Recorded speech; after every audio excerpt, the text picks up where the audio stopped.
Hi, everybody. Today is Wednesday, February 19th, 2025, and our friend Ray McGovern and Graham Fuller are back with us. Welcome back, Ray and Graham. Thanks. Thank you. Let's get started with what has happened in Saudi Arabia. Two delegations from the United States and Russia talking to each other without Europe and Ukraine being part of these negotiations. Ray, go ahead and tell us what's your take on what has happened. Well, this is 6 days that changed the world. And I do not exaggerate. We had the Russians and the Americans sitting down together, listening to each other, as Lavrov delicately put it, and agreeing that they're going to repair the relationship back to what it was when it was pretty decent. And I remember there were benchmarks in my career where there was real acrimony and then détente and then rapprochement and then agreements and all of a sudden more acrimony and then another agreement. So what's happened under Obama and Biden is regrettable. And most of all, there was no contact. 3 years or so, no personal contact between presidents and very little between foreign ministers. So they're repairing that, and they're actually explicitly addressing the tricks that Obama pulled when he was trying to help Hillary Clinton win the election back in the fall of 2016, to the point of knowing quite well that there was no Russian interference in the election, and decreeing or ordering the chief of national intelligence and the director of Homeland Security to drum up charges that they knew was specious, after which 35 diplomats were thrown out, Russian property confiscated. They're specifically addressing this, getting things back to normal. That would be a big step. Now, it always has to be mentioned that there's many a slip between cup and lip. There are increasingly hardline people. There are the military-industrial complex, so-called, that will resist this. I mean, peace is not good for business, especially if you're in the arms manufacturing business. So we'll have to see how this plays out, but they're off to a good start. I've never felt better in my life that not only is Ukraine going to be resolved, but we don't have to worry, as we were 4 months ago, that something crazy would happen and there would be a nuclear exchange of some kind in Ukraine or over Ukraine. Graham, how did you find the negotiations between the two teams from the United States and Russia? Well, very much as Ray says, it's remarkable. It's shocking that during the entire administration of Biden, and despite the fact that we were at virtual war with Russia for all that whole period, that there was no communication between the United States and Russia in any meaningful way. That is truly shocking and suggests very much a pygmy mentality on both the president's part and the Secretary of State's part, Blinken, for unwillingness, inability to recognize the importance of maintaining open dialogue. So the world is changing. I hope it is only 6 days, but it's an extraordinary opening 6 days.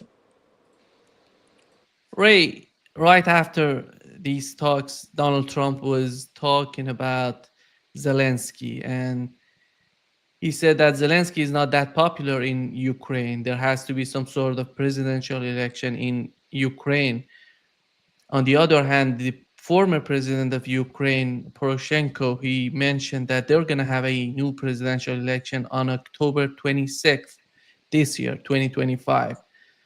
How is that going to help the process of negotiation between the United States and Russia? And do you think that would be necessary to have a legitimate president in Ukraine to be part of the process? Nima, I would give Zelensky about 3 weeks in power after the exchange between him and President Trump just today. President Trump calling him a dictator and casting all kinds of aspersions on the fact that why don't they have elections? And you know, Trump said earlier that Zelensky only enjoys 4% approval rating. Well, Trump was exaggerating here. My own poll says about 5 to 6%. Okay, you know, all kidding aside, it's very, very low, and that's of course why he's not having elections. So it's really interesting to me, and you don't have to be conspiratorial, I hope, to suggest that why did Zelensky go off to the UAE? Huh. Did he really expect to be able to crash the Saudi talks there in Saudi Arabia? I don't think so. He went to the UAE for a different reason, I think. It has to do with money, and it has to do with the ease with which money can be transferred from wherever, including Ukraine, to the UAE. I'd suggest that we may be seeing what a friend of mine calls the Samsonite option, which is the phenomenon when a puppet of the United States is finally cast aside as worthless anymore. The Samsonite coffers are filled up with cash, and they go off to places like the UAE. Isn't that where that fellow from Afghanistan went? Graham, you're more versed in these kinds of things. What do you think about that? Zelensky would be a fool if he was not preparing for his future out of power and even security out of power. Yeah, right. but Security. I am not confident. I am not confident that it's going to be any better if there are elections in Ukraine. The fact is, any Ukrainian president is going to be in a terrible situation vis-a-vis the facts on the ground, the military situation, and now the beginning of, in my view, and I think Ray might agree too, the beginning of the destruction of NATO itself. So whoever is elected, it will be in a very, very difficult position and may make it more difficult for Biden, not Biden, I'm sorry, make it more difficult for Trump because in theory, the new president will have gained a little bit more legitimacy, which will make it not quite as easy to dump him unceremoniously as Trump will be able to dump Zelensky at the present time. I think it would be. I agree with Ray. The issue may well be solved before any elections take place this fall, and I hope they will take that there will be a settlement before then. Ukraine cannot afford to wait one more day on the battlefield. It just gets worse and worse and worse, even though the New York Times does not seem to have grasped that fact quite yet. Ray, do you think that the way that Marco Rubio was talking about the conflict in Saudi Arabia, it seems to me that he was so confused. They don't know what they're talking about, or they're not prepared with what would happen with Russians. Russians came in totally prepared, and Rubio, Waltz, and Witkoff, it doesn't seem that they were totally prepared for serious talks. How did you find these this attitude on the part of the American delegation? Nima, I don't agree with your characterization. I think the deal was done before they ever arrived. Putin and Trump, after all, talked for 90 minutes on the 12th. On the 13th, you had Hegseth saying, no Ukraine in NATO. The next day, you had Vance talking to this arch establishment group at the Munich Security Conference saying, look, you guys are internally just as bad as the old Soviet Union and freedom of speech and all. The next day, and this is the key day, and these are consecutive days, by the way, you had Rubio talking to Lavrov and saying, okay, this is what we're going to do. And that's what was fleshed out in Saudi Arabia. They're going to reestablish diplomatic negotiations and diplomatic enterprises and embassies, and I think the confiscated Russian properties in the United States will be given back to Russia. That would be a good thing. Then they're going to talk about Ukraine also, okay? Then they're talking about geopolitical things like maybe some economic cooperation, or read end of sanctions into that, and wider regional things like the Middle East. Oh, read Iran into that. And then the big thing is we're going to keep talking. We're going to keep talking. I think that there's a degree of mistrust that is so thick now that Putin himself is going to have a hard job convincing his military leaders who are always looking over his shoulder that any kind of deal, whether the Russians are, and correct me if I pronounce this wrong, Graham, because you know Russian as well as I do, dogovor sposobny, are capable of reaching agreements. The Russians will be wondering whether the U.S. is capable of making agreements that would last more than a year or at least more than 4 years when the next fellow comes in. So the trust is very thick.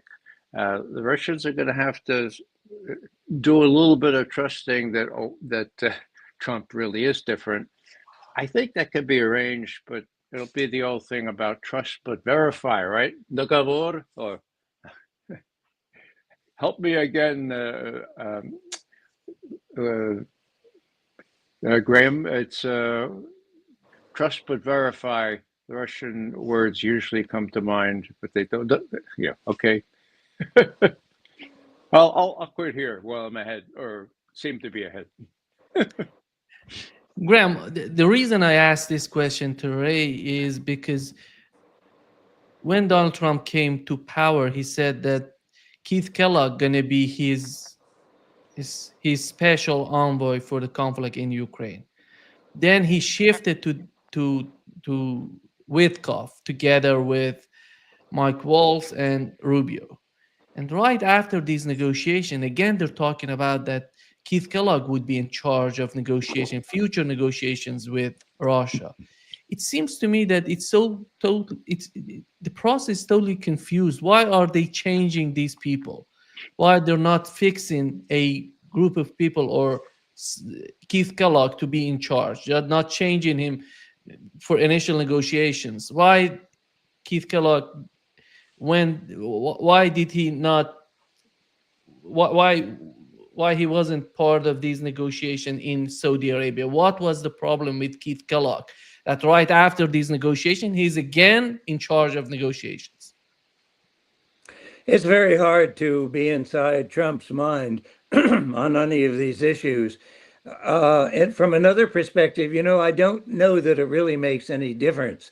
One of the things that Trump has been very clear about all along is that he demands loyalty. Now, all the liberal hostility to Trump is saying, "Oh, well, this is terrible. He's demanding loyalty." And Trump knows that he said when he became president last time around that the people that he appointed to high positions were all names that he did not even know, that people in the establishment had suggested to him to propose. And he said, these people were not loyal to me. I told them to do X, Y, and Z, and they didn't do it. They did what they wanted to do. I think this time around, Trump will demand loyalty, and whether it's Keith Kellogg or anybody else, or Rubio who goes to these negotiations, I think the message is very clear that what Trump wants to see out of this. Now, I don't know whether Rubio might be better in dealing with the Russians just on a person-to-person basis,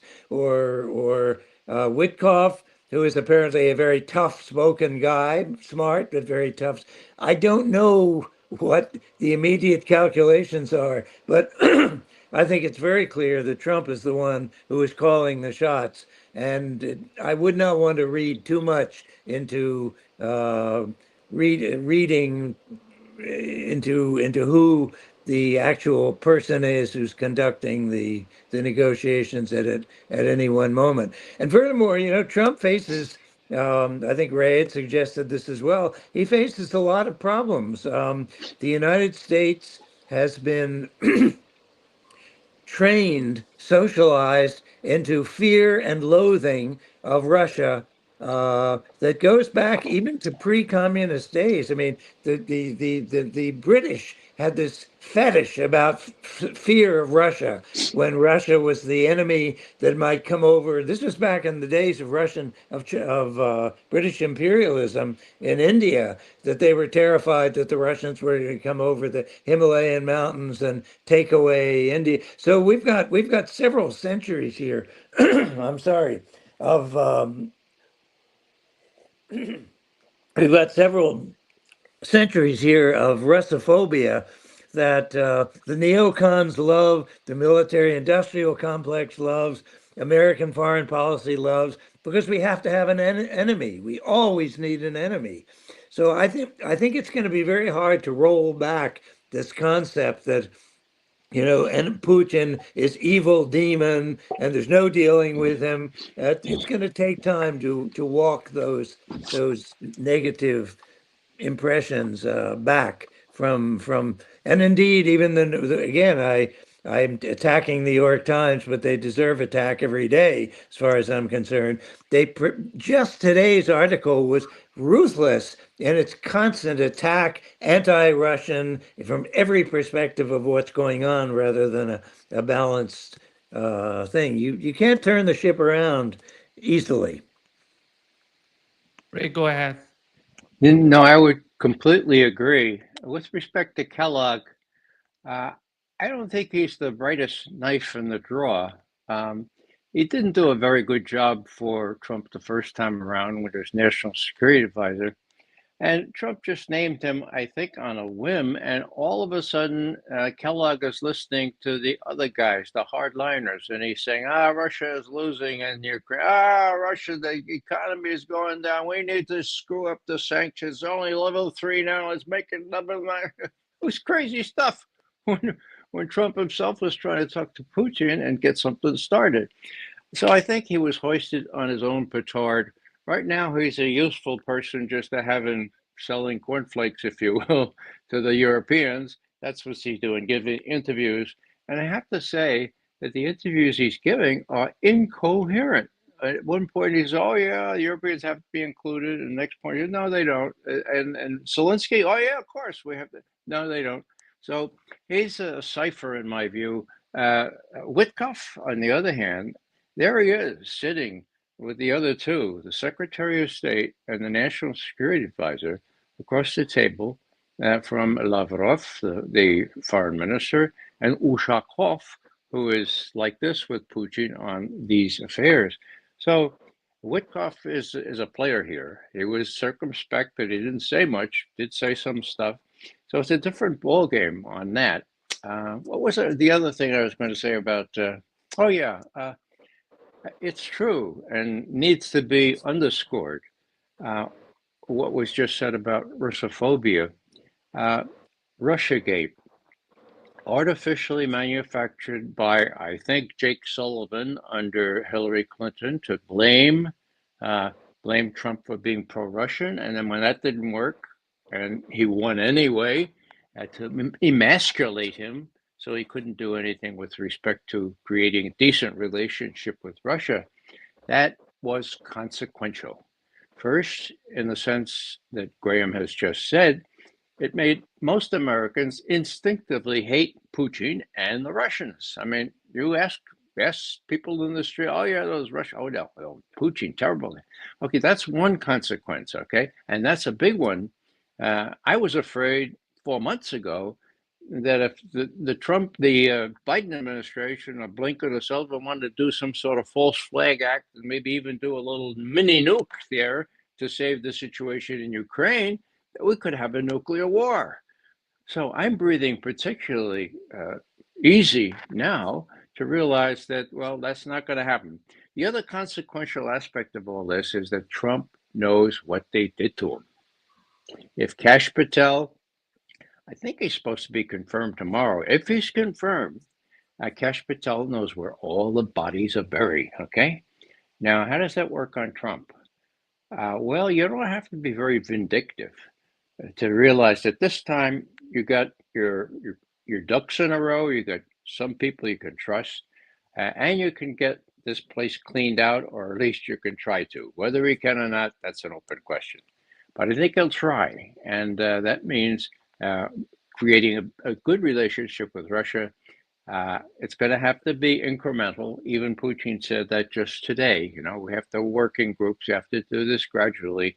But he sees great hope, and he thinks that Saudi Arabia meeting was a success.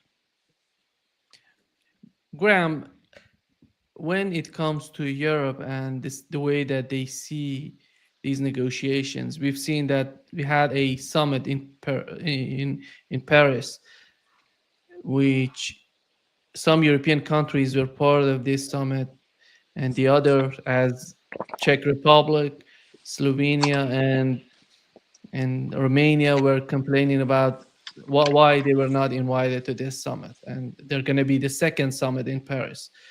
But how do you see the way that Europeans are trying to deal with the United States, with the new attitude of the Trump administration in terms of the way that they want to put an end to the conflict in Ukraine? I think they're in absolute shock and disarray and bewilderment as to where to go, even as to who they are anymore. I mean, we have to remember that NATO, and I began to learn this slowly the more I began to talk to Europeans over the years. I would ask Europeans, what is European policy on this, that, or the other issue on foreign policy? And they would say, NATO. NATO is everything. There is no European policy. Their policy was NATO. Now we have seen, especially Hegseth, astonishingly, because I thought Hegseth was be sort of a hardliner, astonishingly basically deliver the coup de grace and to the destruction of NATO. And Europeans don't know where to go without the United States. They have no guidelines, they have no money, they have no troops, they have no vision, they have nothing. So I suspect that I don't think Europe is going to be able to pull the pieces back together. The idea that the French will do it. I mean, it was even more important. It wasn't only that Hegseth said that Ukraine could never join NATO. Hegseth said, if you Europeans want to do your own thing and bring some troops in, don't say it's NATO. It's not us. We have nothing to do with this. It's up to you entirely. This was an incredible message after years and years. And again, the New York Times today described this as essentially treason to our years and years of loyal allies. We stabbed them in the back. Well, maybe in one sense it's true, but I don't think the Europeans are going to be able to pull this back together again. It's too costly. Anybody who is an intelligent observer, a good geopolitician, and there's got to be a few of them in Europe by now, knows that the game is up, that the Ukraine has obviously lost the war, and to try to support this kind of thing is going to be immensely damaging to European. It's already been very damaging to the European economy. It's destroyed Germany in many respects. So I think they're just going to recover from shock, but it's never going to be the same again. And I would say it's the beginning of the end of NATO. And from my perspective, it might shock some people in Washington, but I think that's the good news. Many serious observers, including I forget his name, but former American ambassador to NATO, said that he felt that NATO really should have been dismantled once the Warsaw Pact itself fell apart. There was no longer any need for this. So it's been only Washington trying to artificially raise this constant fear and danger of Russian invasion, et cetera, to keep the thing going. But in my view, it's now finished. Ray, go ahead. No, I would agree completely. You know, NATO was originally conceived with the idea of keeping the Russians out of Europe keeping the U.S. in and keeping the Germans down. After all, two major world wars early in the 20th century. So that was Lord Ismay, the first Secretary General of the of NATO. He was a Brit, but he was saying that. Now, most people think that, well, the reason that NATO was created was a reaction to the Warsaw Pact. The problem with that, as Graham well knows, is that the Warsaw Pact wasn't created until about 5 years later. Okay, so that doesn't parse either. The key here is the matter of trust. Now, one of my heroes is former Secretary of State George Shultz, who I had the privilege of briefing every other morning from 1981 to 1985. His head was screwed on right. He was an honest negotiator. When he was 99, just before he died, he wrote his last article. It was for the Foreign Service Journal, and it was on trust. Trust is the coin of the realm. Without trust, you can't do a damn thing, he said in much more erudite terms. Now, why do I mention that? Well, there's a whole series of betrayal of trust by the U.S. Of the Russians. And this is what's going to have to be overcome by this new regime where people are listening to each other for the first time. The first one, of course, was when George H.W. Bush, who I thought really wanted to see peace and freedom from Lisbon to Vladivostok, okay, he hired this guy, his Secretary of State, Baker, James Baker, and he sent him to Moscow to negotiate with Gorbachev and Shevardnadze how we're going to work out this post-Cold War Europe. And of course, we know that the smart lawyer from Texas, Baker, said, "How would it be if we promise not to let NATO go 1 inch to the east of East German borders?" Well, we know what happened then. I had a chance about 9 years ago. I was in Moscow. I asked one of the chief lieutenants to Gorbachev at the time. Oh, his name will come back to me. I said, "Look, why wasn't that agreement written down?" And he looked at me and said, "Well, you know the usual reasons, Mr. McGovern. The Warsaw Pact still existed, and we hadn't had complete German buy-in yet. But Mr. McGovern, the real reason is we trusted you." Okay. Now, what has become of trust? Well, we know that the Russians feel like they've been taken to the cleaners by violations, by perfidy, by treachery, all along, starting with the Maidan disturbances. There are reports, I'm trying to find them, that say that Obama called Putin while he was still in Sochi for the Winter Olympics and said, "Look, we know that there's a lot of trouble in Kiev. This 21st of February, right? 2014. We know, so relax, everything's going to be fine." There was a report that Biden called the what's his name, the Ukrainian Yanukovych was his name. All right, they called Yanukovych. No problem. You make sure you take your police out of there. They're going to be fine. Well, they feel betrayed by that. Then they feel betrayed by Minsk 1, Minsk 2. They feel betrayed by Istanbul Accords, which the Zelensky people and the Russians worked out and then were sabotaged. And I've also mentioned on this program, they feel betrayed when President Biden, all alone in Delaware, promised on the 30th of December not to put offensive strike missiles in Ukraine. And then Blinken welched on that with Lavrov on the 21st of January 2022 in Geneva.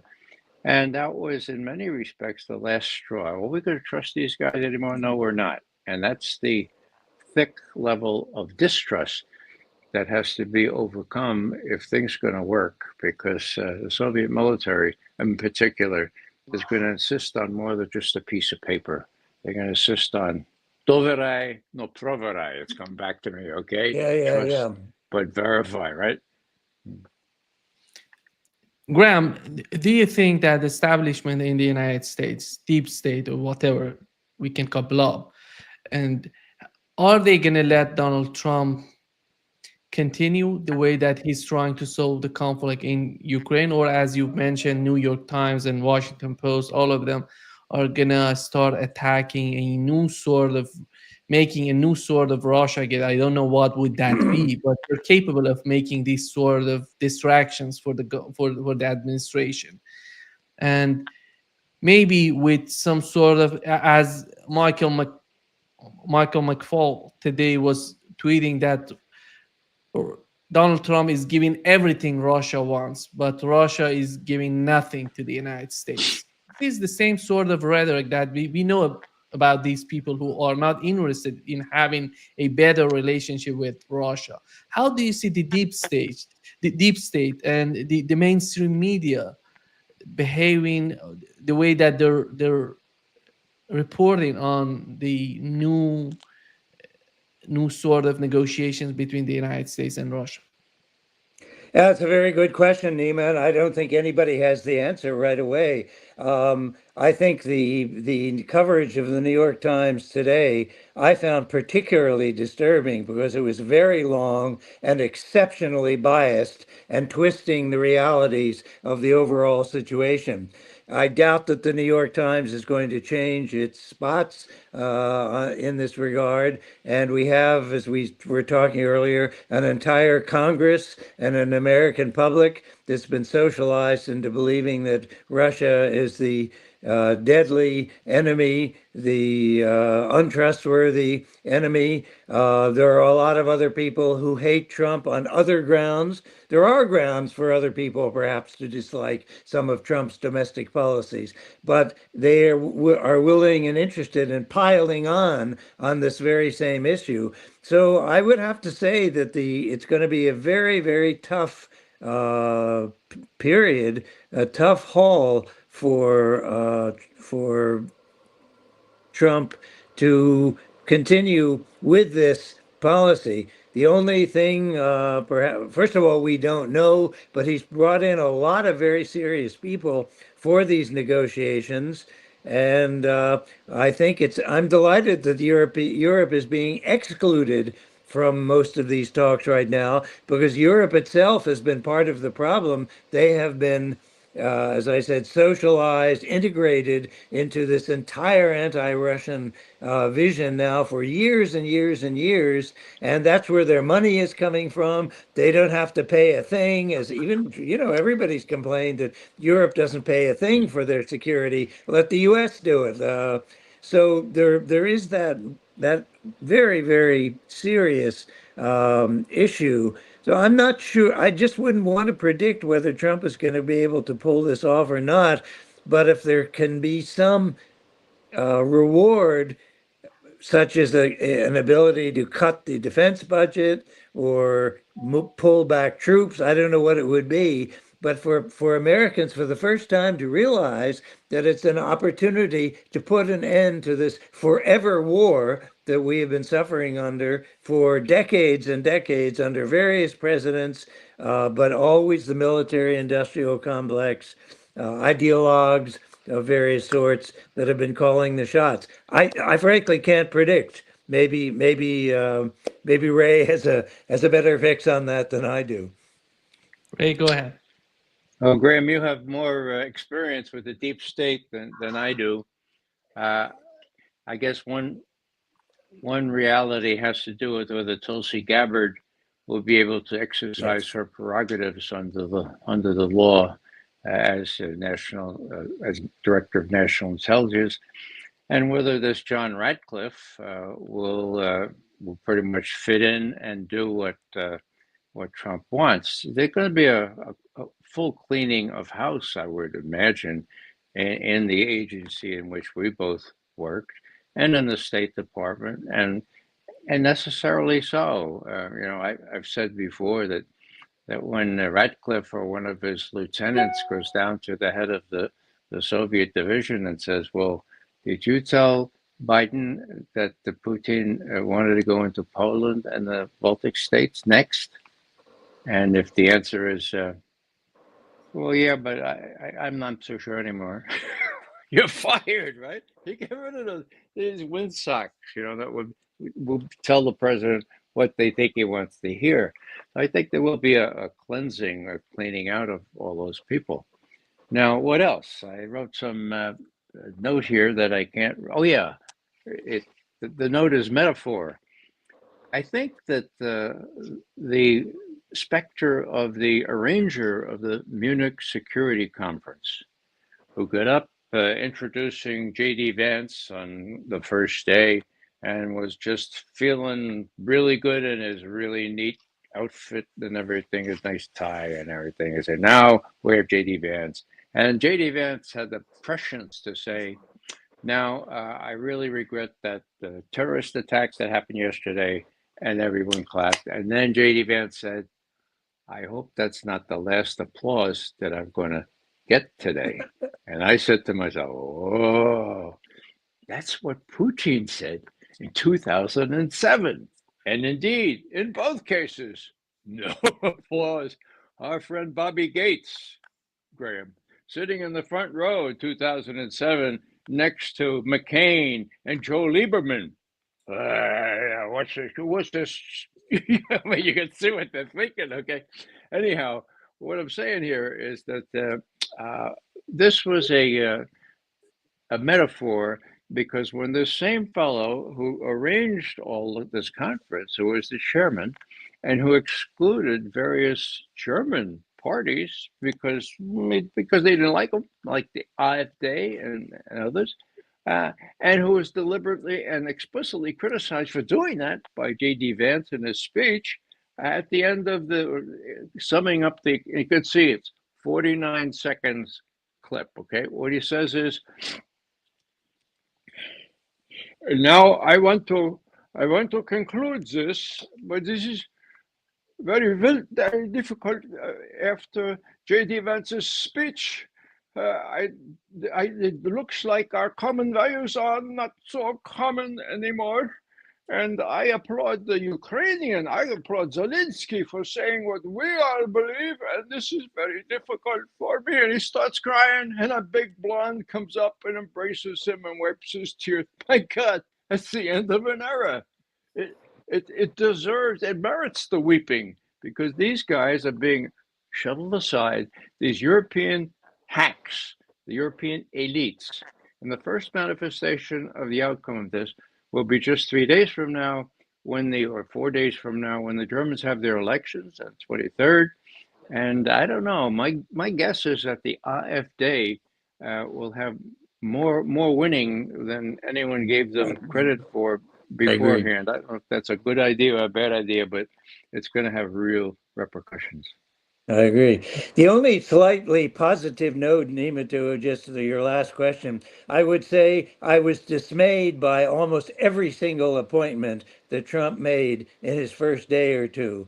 They were all hardliners. They were all hardline Zionists, total in support. And suddenly, when these guys get in the job, I find that they are now being very rational, taking intelligent positions towards Russia, maybe, I hope, more intelligent positions towards Israel. So the facts are not what we had quite expected. And I don't know where this is going to go now, but clearly these people that Trump has appointed are following Trump's wishes and not their own instincts or their historical background.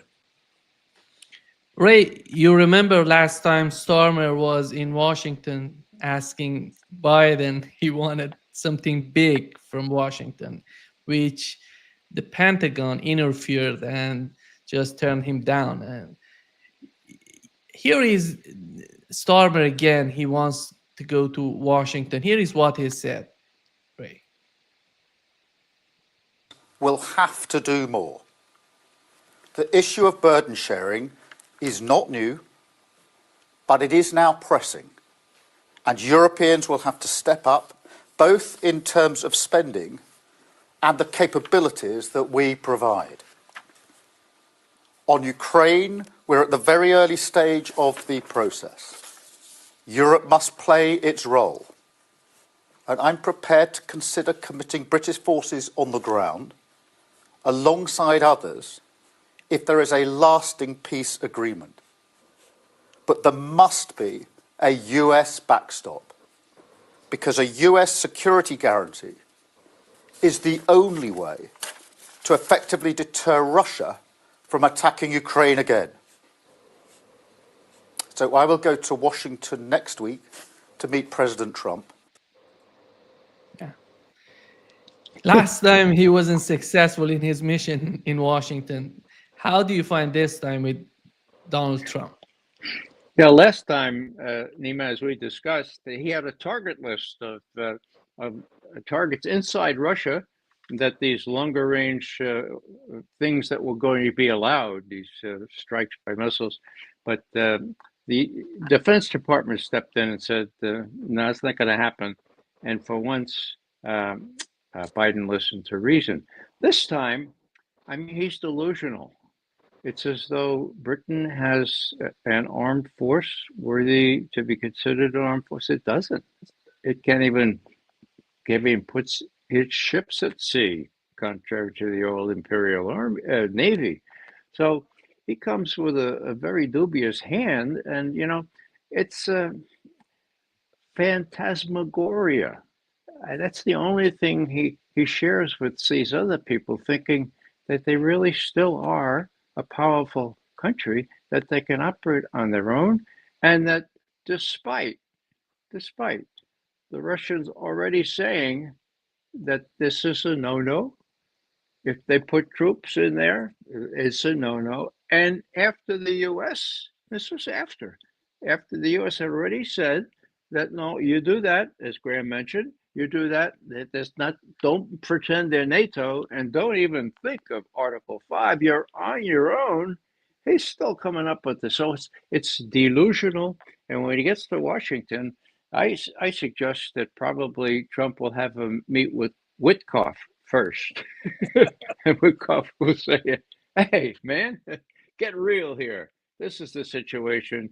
Are you with us? Are you against it? And if you're with us, go back and tell those other clucks there in Europe that the game is over. We have to trim our sails and come to a reasonable settlement on Ukraine. And Putin is willing to let us down easy. I'm convinced of that, I'm convinced that he will let Trump down as easy as he can after having essentially won the war on the ground.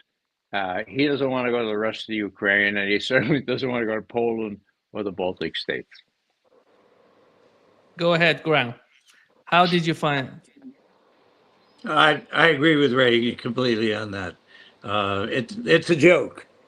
I think NATO, as I think we all agreed earlier, is really a shadow now. It's hollow shell.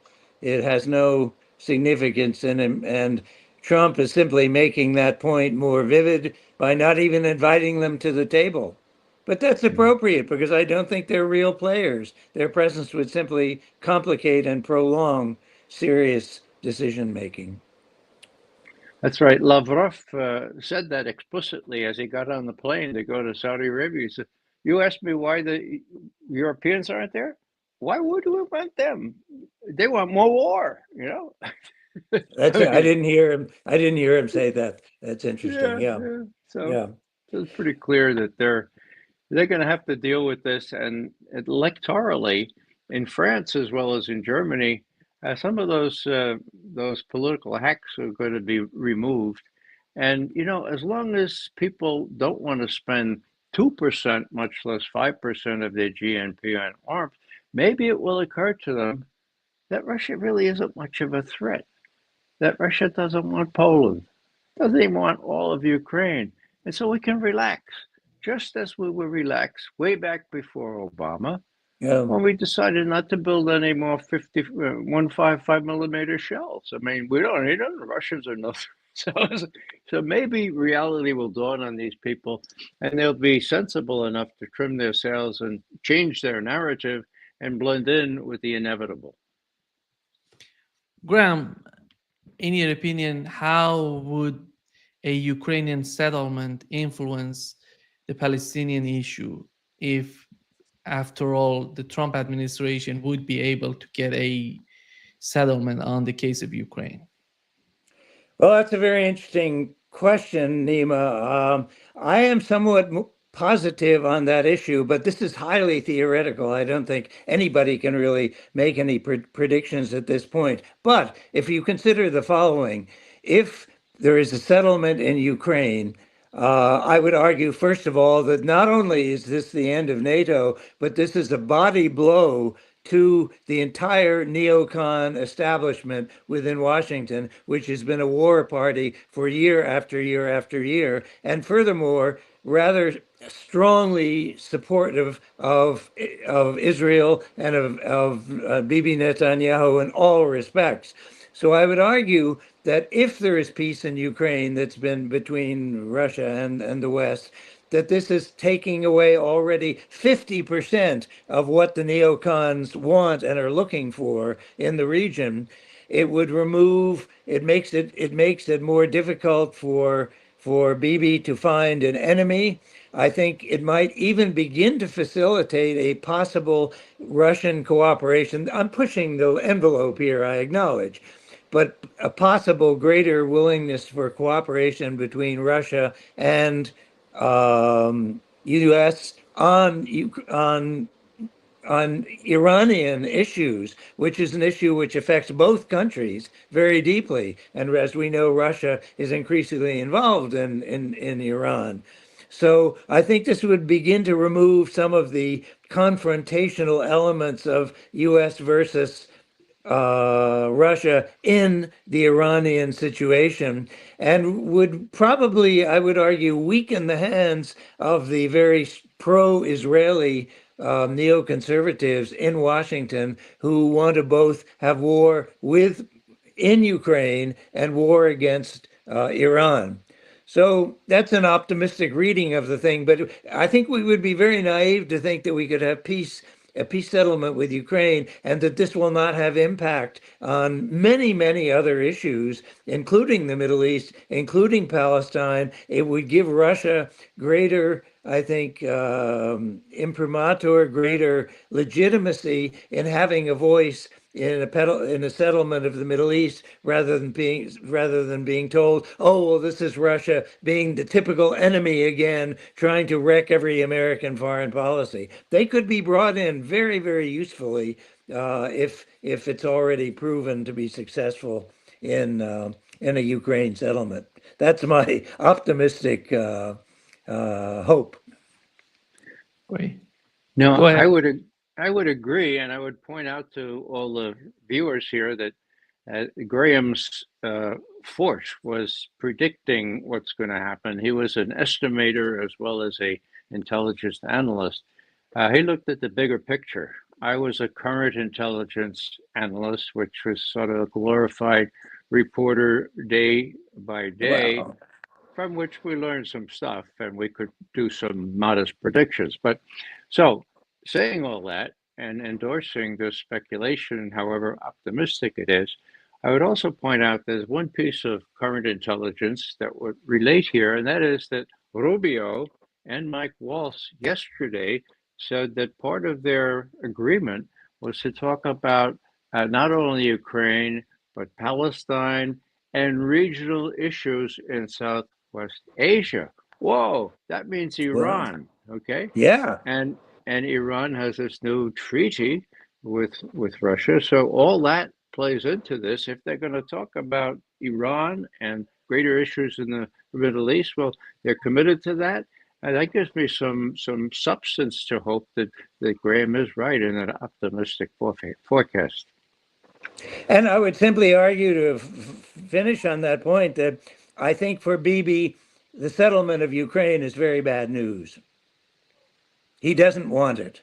It weakens him. It weakens his hand. Yeah.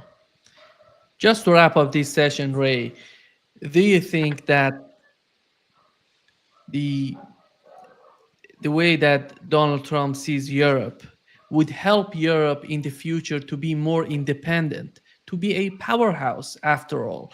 Are they gonna find a way to be independent from the United States? Maybe a brighter future would come to Europe.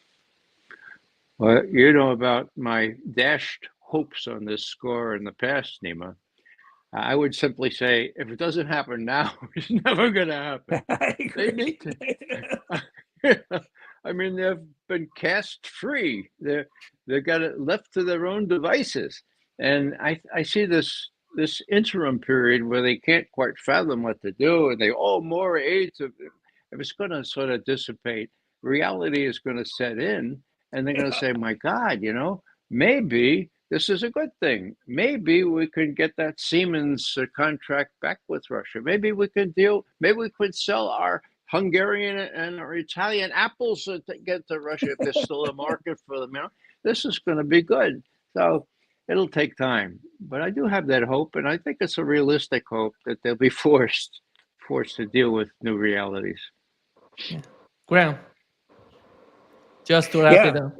Absolutely agree with Ray. I think this is a world-changing event in general. We can see, I mean, there's always disappointments and uncertainties involved, but yes, Europe really has to rethink itself entirely. Who are Europeans? What do they stand for? What do they want? Does Europe want war more than the United States does? Can Europe live in a world where it's pushing for more war? I mean, if you look at the geopolitics of this whole thing, I think we all agree that the major gorilla in the room, the major force, the elephant in the room now is increasingly Eurasia and the BRICS, with both the size of their population and size of their economy. And when you look at the map, I mean, Europe is just this tiny little tail at the end of Eurasia. And I don't know how much that weak little tail is going to be able to wag the Eurasian dog down coming into the future. This is a real existential crisis, I think, for Europe in terms of their self-understanding, their place in the world, if any, other than simply developing a desire for the good life and good wines and good food and a great tourist place to visit. Yeah. Ray, do you want to add something before wrapping up? No, just well said, Graham. I agree completely. This is the denouement for Europe. Yeah. How they handle it's going to be next couple of months to watch. Fascinating. Yeah. Thank you so much, Graham and Ray, for being with us today. Great pleasure, as always. Thank you. Good to see you both. See you. Bye-bye. Thanks, Graham. Take care. Take care. Bye-bye, Ray. Bye-bye. Bye.